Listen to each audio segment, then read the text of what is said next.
भारतीय राजनीति कही, तो जब भारतीय राजनीति कह रही हूं तो उसमें सभी आ गए हैं, हमारे राजनेता आ गए हैं जिनके बयान दिन ब दिन किस तरह से मतलब वो भूल जाते हैं। एक बहुत पतली सी लाइन है सर, और उसको कब क्रॉस कर जाते हैं पता नहीं चलता है। फखरुल साहब भी हैं। फखरुल साहब, आपके शफीकुर रहमान बर्क मतलब पहली बार उनकी ओर से कुछ इस तरह का बयान आया होगा, वरना तो हम हमेशा ये कहते हैं कि विवादित बयान दिया उन्होंने कहा कि इस तरह की भाषा का इस्तेमाल नहीं करना चाहिए प्रधानमंत्री के लिए, कम से कम उसकी उस पद की गरिमा होनी चाहिए। मतलब आपके इंडी गठबंधन में ही वो एकता यहां पर नजर नहीं आती है, और फिर वही बात सोच की, विचार की।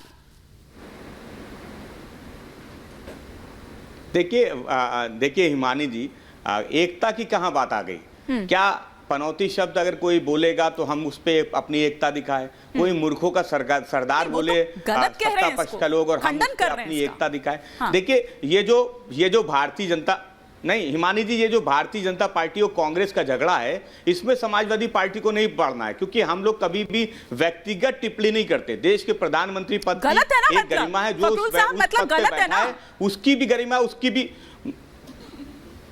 नहीं, वो दोनों तरफ से बयान गलत हैं। ये तो भारतीय जनता पार्टी और कांग्रेस का झगड़ा है कि हम क्या ये नहीं देखते कि विदेश में जाके देश के प्रधानमंत्री जी वो देश की राजनीति की चर्चा करते हैं, राहुल गांधी जी विदेश में जाते हैं, वो देश की चर्चा करते हैं, देश के मुद्दों की चर्चा बाहर करते हैं। तो देखिए, ये जो कांग्रेस और भारतीय जनता पार्टी का झगड़ा है, जो शब्दों के बाढ़ हैं, जिस तरीके से देश में बोले जाते हैं फिर विदेश में जाया जाता है, वहां भी बोले जाते हैं। समाजवादी पार्टी इस परंपरा का कभी भी समर्थन नहीं करती है। समाजवादी पार्टी मुद्दों की राजनीति करती है, देश के प्रधानमंत्री पद की एक गरिमा होती है, और वो चाहे सत्ता पक्ष के लोग हैं या विपक्ष के लोग हों, उस पद की हमेशा सम्मान करना चाहिए। समाजवादी पार्टी उस पद का सम्मान करती है। और मुद्दों की बात कहां हो रही है? हम तो राजस्थान में चुनाव 5 सीटों पर लड़ रहे हैं, तो जो भारतीय जनता पार्टी वहां गैस का सिलेंडर 500 रुपए में बेचने की बात कर रही है, उत्तर प्रदेश वाले तो हम लोग तो यहां पे 1000 रुपए का गैस का सिलेंडर खरीद रहे। ये मुद्दे हैं जिन पे बात करनी की देश के प्रधानमंत्री जी राजस्थान जाते हैं, उत्तर प्रदेश के मुख्यमंत्री जी राजस्थान जाते हैं,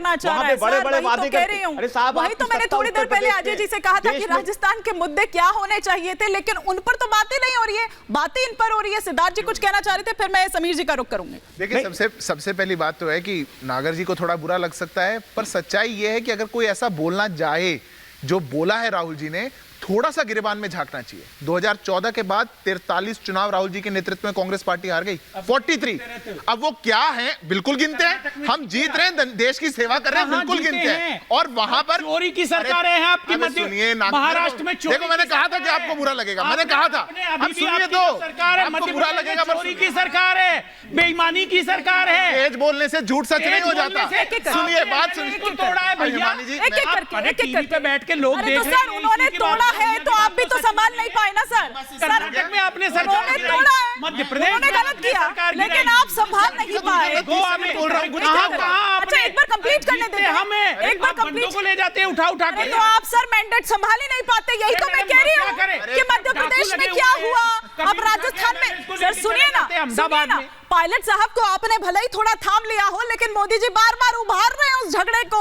पायलट प्रोजेक्ट चल रहा है, पूछ लीजिए जरा उसके बारे में। तो 30 सेकंड अपनी बात कर रहा हूँ, मेरे को पता था तीर ठीक जगह लगेगा, वो लगा है। अरे मैं 30 सेकंड अपनी बात बोल रहा हूँ, अब मैं 30 सेकंड बोल रहा हूँ, भैया रुक जाइए। अच्छा ठीक है, एक लाइन ले लीजिए। आप जब बोलते हैं कांग्रेस की हार गिनाते हैं, आप जनसंघ की हार बताइए ना, आप भारतीय जनता पार्टी की हार बताइए ना। 1984 से 48 हटा दिया, ये बता रहा हूं मैं। हारे, अब हो गई एक लाइन, अब मेरे को बोलने दीजिए, एक हो गई, एक लाइन हो गई। अब देखिए सच्चाई क्या है, क्यों बोलना पड़ा राहुल जी को, ये भी तो सोचेंगे। बोलना इसलिए पड़ा क्योंकि जिस दिन वो ये बात बोले उससे पीछे दिन उन पर ईडी आई थी, और जो घोटाला करके बैठे हैं ना, ये यहाँ पे लूट लिया सबका कांग्रेस पार्टी का पैसा और अपनी कंपनी बना ली 38-38%, दोनों मार बोल रहे हैं। ये जो डकैत बेल पर बाहर है, अपनी डकैती को छुपाने के लिए उनको बोलना पड़ा। गलत जब ईडी का नोटिस आया तो कांपने लगे, कहां जाऊं, तो उनको जाना पड़ा, उनको बोला यार मुद्दा बदलना पड़ेगा। जब उनने मैनिफेस्टो लग गया, प्रेम जी आप पत्रकार हैं, कांग्रेस के प्रवक्ता मत बनिए।